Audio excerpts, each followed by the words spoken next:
పుష్ప అంటే ఫైర్ అనుకుంటివా? Wild fire. ఇప్పుడే Pushpa 2 the rule reloaded version అయితే చూసాను భయ్యా. ఈ రీలోడెడ్ వెర్షన్ ఎలా ఉందంటే నేనిది ఎర్ర సొక్క అంటే ఇది ఎర్ర సొక్క నమ్మాల. అస్సలు తగ్గేదిలే. ఇన్ఫాక్ట్ నాకు ఫస్ట్ రిలీజ్ చేసిన 3 గంటల 20 నిమిషాల సినిమా కన్నా ఇప్పుడు రిలీజ్ చేసిన 3 గంటల 40 నిమిషాల సినిమా విపరీతంగా నచ్చింది. అసలు ఫస్ట్ ఎందుకు ఇది రిలీజ్ చేయలేదు, ఎందుకు 20 నిమిషాల సినిమా ట్రిమ్ చేసి మరీ రిలీజ్ చేశారు అని అయితే అనిపించింది నాకు ఈ రీలోడెడ్ వెర్షన్ చూసాక. నేను ఎందుకు ఈ మాట అంటున్నానంటే అసలు ఫస్ట్ రిలీజ్ చేసిన ఈ పుష్ప 2 మూవీ 3 గంటల 20 నిమిషాలు ఉన్నా కూడా మనకి చాలా సీన్స్ ఏంటంటే ఇన్కంప్లీట్ గా అనిపిస్తాయి, ఏదో మధ్యలో కట్ అయినట్టు. కానీ మనకి రీలోడెడ్ వెర్షన్ ఏం చేశారంటే మనకి ఎక్కడైతే ఇన్కంప్లీటెడ్ గా అనిపించినాయో, మధ్యలో కట్ అయిన సీన్స్ అనిపించినాయో ఆ సీన్స్ అన్నిటికీ కంటిన్యూషన్ సీన్స్ అయితే యాడ్ చేశారు దీంట్లో. అలా యాడ్ చేసిన సీన్స్ కూడా ఏయో అల్లా టప్ప బొడాల్ సీన్స్ కాదు, మంచి హై అండ్ ఎలివేషన్ ఇచ్చి గూస్ బంప్స్ ఇచ్చే సీన్స్ అన్ని కూడా ఈ రీలోడెడ్ వెర్షన్ లో యాడ్ చేశారు. అస్సలైన పుష్పరాజ్ని మనం ఈ రీలోడెడ్ వెర్షన్ లోనే చూస్తాం. ఒక్క మాటలో చెప్పాలంటే పిచ్చి పీక్స్కి వెళ్ళిపోయే కొన్ని ఎలివేషన్ సీన్స్ అయితే పుష్పరాజ్ కి ఈ రీలోడెడ్ వెర్షన్ లోనే పడ్డాయి. అలాంటి సీన్స్ ఫస్ట్ రిలీజ్ చేసిన 3 గంటల 20 నిమిషాల సినిమాలో ఎక్కడా కూడా లేవు. అలా ఉంది ఈ రీలోడెడ్ వెర్షన్. అసలు ఫస్ట్ ఇది రిలీజ్ చేస్తే మేబీ కలెక్షన్ ఇంకా ఎక్కువ వచ్చేవేమో. ఇప్పటికే బాహుబలి రికార్డులు కొట్టింది, దంగల్ రికార్డుల వైపు వెళ్తుంది. ఒకవేళ ఈ 3 గంటల 40 నిమిషాల సినిమా ఫస్టే రిలీజ్ చేసి ఉంటే ఇప్పటికే దంగల్ రికార్డులను కూడా బ్రేక్ చేసేసేదేమో, ఇంకా మోర్ దెన్ ఇంకా ఎక్కువ వచ్చేయేమో డబ్బులు. సరే ఏదైతే ఏమైంది, జరిగింది జరిగిపోయింది, ఎలాగో రిలీజ్ అయిపోయింది రీలోడెడ్ వెర్షన్. అయితే మనం ఈ రీలోడెడ్ వెర్షన్ ఎవరు చూడొచ్చు, అసలు ఏ సీన్ లో ఎక్కడెక్కడ యాడ్ చేశారో ఒకసారి చూద్దాం. ఒకవేళ మీరు ఆల్రెడీ ఇప్పటికే పుష్ప 2 మూవీ చూసారు 3 గంటల 20 నిమిషాల సినిమా అనుకోండి, నా పర్సనల్ సజెషన్ ఏంటంటే మీరు ఫస్ట్ హాఫ్ మొత్తం స్కిప్ చేసేసి సెకండ్ హాఫ్ నుంచి చూడండి సినిమా. ఎందుకంటే యాడ్ చేసిన కొత్త సీన్లు అన్ని కూడా సెకండ్ హాఫ్ లోనే ఉంటాయి, ఫస్ట్ హాఫ్ లో ఏమి ఉండవు. ఒకవేళ మీరు ఇంకా పుష్ప 2 సినిమా చూడలేదు, ఇప్పుడే ఫస్ట్ టైం వెళ్తున్నారు అంటే హ్యాపీగా వెళ్ళిపోండి, మీకన్నా అదృష్టవంతులు ఇంకోరు లేరు. ఎందుకు చెప్తున్నానంటే ఫస్ట్ టైం అప్పుడు రిలీజ్ చేసినప్పుడు టికెట్ రేట్లు చాలా ఎక్కువ ఉన్నాయి, తర్వాత తగ్గించినప్పుడు కూడా ఎక్కువే ఉన్నాయి. కానీ ఇప్పుడు మాత్రం చాలా చాలా చాలా తక్కువ రేట్లు తగ్గించేసారు రేట్లు రీలోడెడ్ వెర్షన్ కి. ఇంకోటి ఏంటంటే ఫస్ట్ చూసిన వాళ్ళకి చాలా సీన్స్ ఇన్కంప్లీటెడ్ గా ఉంటాయి, కానీ ఇప్పుడు మాత్రం మీరు complete Pushparaj high and elevation rampage package ని చూస్తారు. 3 గంటల 40 నిమిషాలు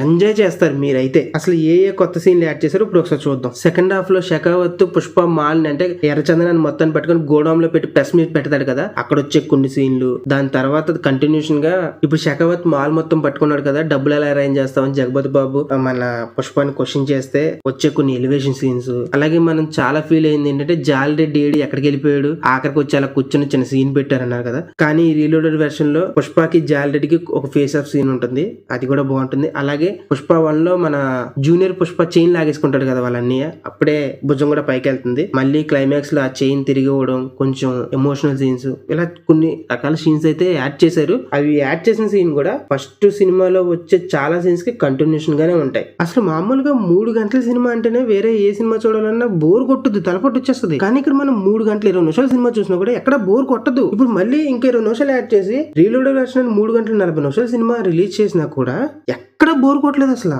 ఏదో 2.5 గంటల సినిమా చూసినట్టుంది. ఆల్రెడీ నేను చూసి మళ్ళీ చూసినాక నాకు ఎలా అనిపిస్తుంది అంటే ఇప్పుడే ఫ్రెష్ గా చూసిన వాళ్ళకి అసలు 2 గంటల సినిమానో 2.5 గంటల సినిమా చూస్తే ఎంత ఎంజాయ్ చేస్తామో ప్రతి సీన్ కూడా, అలా 3 గంటల 40 నిమిషాలు టైం తెలియకుండా గడిచిపోద్ది. అసలు ఇన్వాల్వ్ అయిపోతాం మనం ఆ ట్రాన్స్ లోకి, ఆ హైలోకి వెళ్ళిపోతా ఉంటాం మనం సినిమా చూస్తున్నంత సేపు కూడా. అసలు నిజానికి 11వ తారీఖునే రిలీజ్ అవ్వాలి ఈ రీలోడెడ్ వెర్షన్ అనేది. కాకపోతే సంక్రాంతి సినిమాలు ఉండడం, థియేటర్లు అడ్జస్ట్ అవ్వకపోవడం, మళ్ళీ ఆ సినిమాల మీద ఎఫెక్ట్ పడుద్ది అని చెప్పి 17వ తారీఖు పోస్ట్ పోన్ చేశారు. నాకు ఈ పరిణామాలన్నీ చూస్తుంటే నిజంగా అల్లు అర్జున్ సాక్రిఫైస్ చేశాడు సంక్రాంతి సినిమాల కోసం అనిపిస్తుంది. ఎందుకు నేను ఈ మాట అంటున్నానంటే కంపల్సరీ ఇప్పుడు ఈ రిలీజ్ అయిన ఈ రీలోడెడ్ వెర్షన్ కి ఎంతో కొంత కలెక్షన్ వస్తాయి. ఈ 17వ తారీఖున రిలీజ్ చేసిన సినిమాని అదే 11వ తారీఖున రిలీజ్ చేసి పండగ సీజన్ లో రిలీజ్ చేసి ఉంటే అరే కొత్త సీన్లు యాడ్ చేశారా, అవి ఇంకా బాగున్నాయి అంటే ఎలాగో బాగున్నాయి, అవి ఇంకా బాగున్నాయిరా గూస్ బంప్ సీన్స్ అంట, మనం వెళ్ళాలి అని కొంతమంది ఎక్కువ మంది వెళ్తారు. ఇప్పుడు కన్నా అప్పుడు రిలీజ్ చేసి ఉంటే 11వ తారీఖున అంటే ఇప్పుడు రిలీజ్ చేసినప్పుడు వచ్చే కలెక్షన్స్ కన్నా పండగ సీజన్ లో 11వ తారీఖున మళ్ళీ రీలోడెడ్ వెర్షన్ రిలీజ్ చేస్తే కలెక్షన్ కొంచెం ఎక్కువ వచ్చి ఉండే. ఆ లెక్కను చూసుకుంటే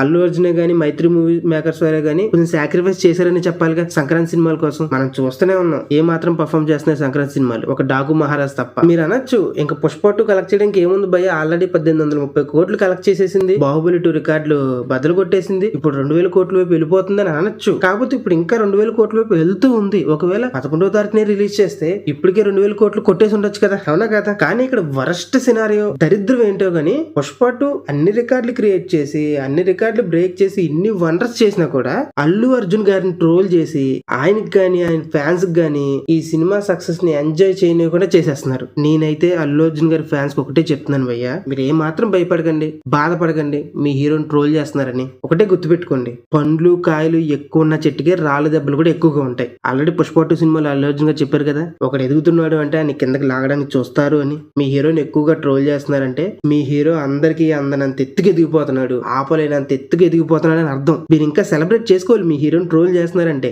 మీ హీరో ఎదుగుదలను చూసి భయపడుతున్నారు వాళ్ళు, అర్థం చేసుకోండి వాళ్ళు ఎందుకు ట్రోల్ చేస్తున్నారు. ఎంజాయ్ చేయండి ట్రోలింగ్ కూడా. ఇప్పుడు అల్లు అర్జున్ గారి ఫ్యాన్స్ అనే కాదు, ఏ హీరో ఫ్యాన్స్ అన్నా కూడా ఒకటే గుర్తుపెట్టుకోండి భయ్య, మీ హీరోని వేరే హీరో ఫ్యాన్స్ ట్రోల్ చేస్తున్నారు అంటే అది ప్రభాస్ గారిని అయితే ఏంటి, జూనియర్ ఎన్టీఆర్ గారు అయితే ఏంటి, మహేష్ బాబు గారు అయితే ఏంటి, పవన్ కళ్యాణ్ గారు అయితే ఏంటి, ఈ హీరోలో ఎవరినన్నా కూడా వేరే హీరో ఫ్యాన్స్ ట్రోల్ చేస్తున్నారు అంటే ఆ హీరో మా హీరో కన్నా ఎక్కువ కలెక్షన్ తెచ్చేసుకుంటున్నాడు, ఎక్కువ పేరు తెచ్చేసుకుంటున్నాడు, ఎక్కువగా ఎత్తుకు ఎదిగిపోతున్నాడు అని భయం వేసినప్పుడు మాత్రమే ట్రోల్ చేస్తారు. కాబట్టి ఎవరు ఫ్యాన్స్ అన్నా కూడా వాళ్ళ హీరోని ట్రోల్ చేస్తుంటే అదర్ ఫ్యాన్స్ హ్యాపీగా ఫీల్ అవ్వండి, మీ హీరో అందనంత ఎత్తుకు ఎదుగుతున్నాడు అని. ఏమంటారు, నేను చెప్పిన దాంట్లో ఏం తప్పుందా? సరే, మరి ఈ వీడియోని ఎంతమంది అల్లు అర్జున్ ఫ్యాన్స్ చూస్తున్నారో నాకు తెలియదు. చూస్తున్న ప్రతి ఒక్కరు కామెంట్ చేయండి I'm fan of Allu Arjun అని. చూద్దాం ఎంతమంది చూస్తున్నారు ఈ వీడియో అల్లు అర్జున్ ఫ్యాన్స్. అలాగే వీడియో మీకు నచ్చితే ఛానల్ తప్పకుండా సబ్స్క్రైబ్ చేయండి, పక్కన ఉన్న గంట సింబల్ ని టింగ్ అని కొట్టండి, లైక్ చేయడం మాత్రం మర్చిపోకండి. ఎక్కువ మందికి రికమెండ్ అవుద్ది ఈ వీడియో. బాబు అల్లు అర్జున్ ఫ్యాన్స్ మీరు ముఖ్యంగా లైక్ చేయండి, ఎందుకంటే మీ హీరోకి సంబంధించిన వీడియో కదా, ఎక్కువ మందికి రికమెండ్ అవుతుంది. నెక్స్ట్ వీడియోతో కలుద్దామా? కలాలంటే ఛానల్ సబ్స్క్రైబ్ చేయాలి కదా, వెంటనే చేసేయండి మరి.